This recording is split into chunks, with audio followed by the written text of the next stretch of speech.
Hi ಎಲ್ಲರಿಗೂ ನಮಸ್ಕಾರ. ಇವತ್ತು ನಾವು ಮೈಸೂರಲ್ಲಿರೋ ಮೈಲಾರಿ ಹೋಟೆಲ್, ಇದು ತುಂಬ ಸೆಲೆಬ್ರಿಟೀಸ್ ಇಷ್ಟಪಡುವಂಥ ಜಾಗ. Old original Vinayaka Mylari hotel ಅಂತ. ಅಲ್ಲಿ ಬಂದೀವಿ. ನಾವು ಬೆಳಗ್ಗೆ 8:30ಗೆ ಎಲ್ಲಿ ಹೋಗಿದ್ದು. ಅಷ್ಟೊತ್ತಿಗಾಗಲೇ ಎಷ್ಟು ಕ್ಯೂ ಇತ್ತು. ಹೋಟೆಲ್ ಲೊಕೇಟ್ ಆಗಿರೋದು ನಜರ್ಬಾದ್ ಅಂತ ಒಂದು ಏರಿಯಾದಲ್ಲಿ, ಮೈಸೂರು ಪ್ಯಾಲೇಸ್ಗೆ ಹತ್ರನೇ ಇದೆ. ಫಸ್ಟ್ ನಾವು ಒಂದು ಇಡ್ಲಿ ತೊಗೊಂಡ್ವಿ. ಅದಕ್ಕೆ ಸೇಮ್ ಸಾಗು ಚಟ್ನಿ ದೋಸೆಗೆ ಏನಿರುತ್ತೋ ಅದೇ ಕೊಟ್ಟರು.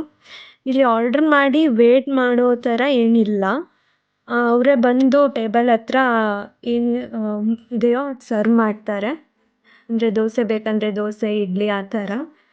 ಇನ್ನು ದೋಸೆ ಮಾತ್ರ ಸಿಕ್ಕಾಪಟ್ಟೆ ಸಾಫ್ಟ್ ಆ್ಯಂಡ್ ಫ್ಲಫಿ ಆಗಿರುತ್ತೆ. ಬಾಯಲ್ಲಿಟ್ಟರೆ ಕರ್ಗೋಗೋ ಥರ ಇರುತ್ತೆ.